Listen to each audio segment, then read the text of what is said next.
We are at Park Cemetery in Carthage, Missouri today. We're just going to do a little walk through, just discuss some of the graves that are here in Park Cemetery. So let's get started. The first one I want to share is Mandy Angleton. Mandy Angleton died January 3rd of 1899. She died of stomach cancer. She was the wife of a military man. They were certainly not wealthy. So the husband made plans, knowing that she was going to pass, made plans to raffle off a couple of horses to pay for the expenses. And so after Mandy passed, the horses were ready to be raffled off so he could get her a final resting spot and not have to be put into a pauper's grave. And the day of the raffle, one of the two horses, according to the Carthage Press, the more valuable of the two, actually wandered off and fell down off of a limestone bluff, breaking its neck.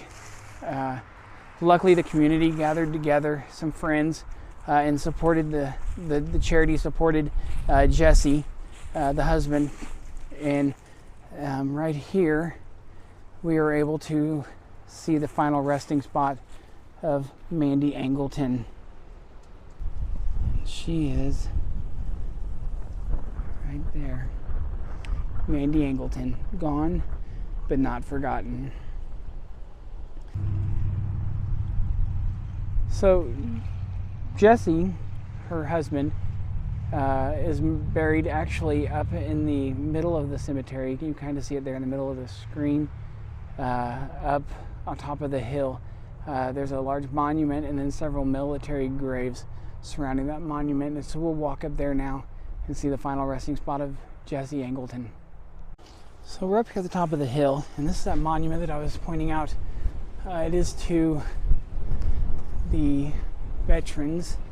As you can see, it's a Civil War, because you got Grant on this side, Sherman over here. What do we got over here? We got Meade, and then over here Sheridan. So let's see where it starts at. I think it starts here. It says, erected to the memory of the Union soldiers and sailors of 1861 to 1865 by their comrades and friends, Stanton Post number 16, Carthage, Missouri, 1906. So let's see if we can find Jesse's headstone. Should be right in here. Somewhere close. Oh, actually right here.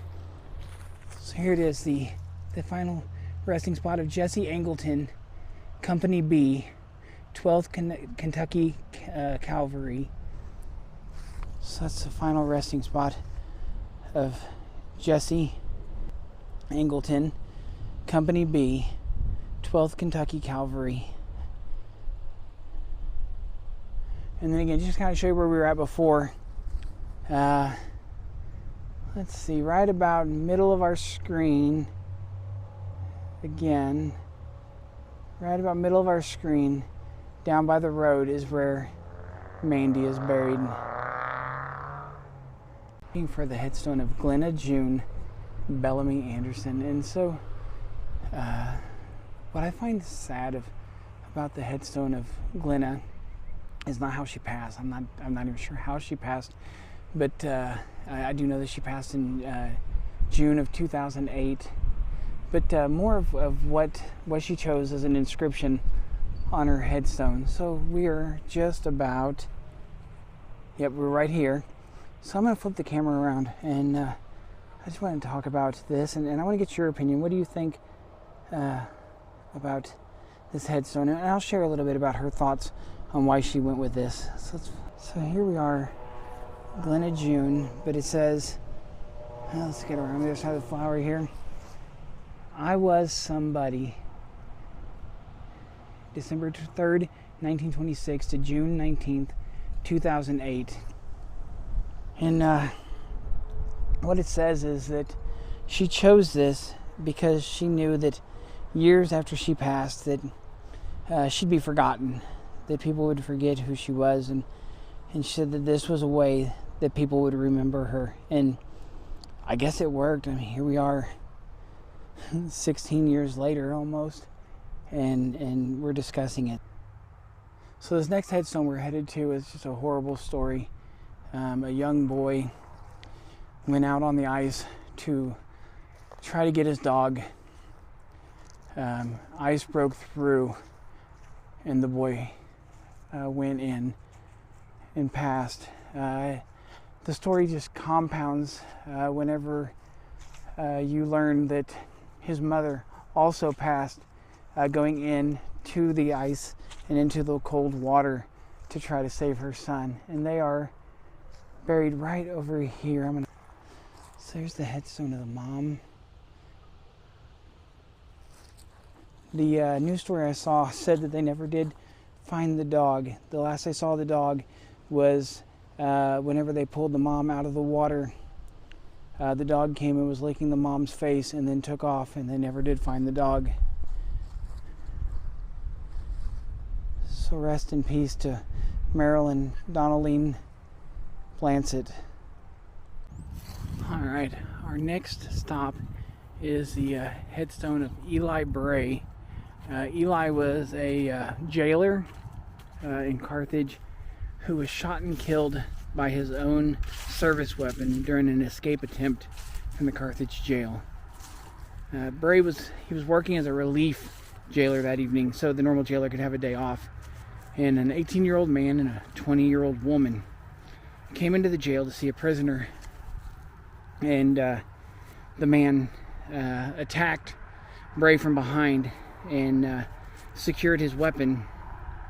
And after he got hold of the jailer's weapon, he shot Bray 4 times, killing him. The couple wanted to break out a prisoner out of the jail, but they failed in their attempt and fled the scene.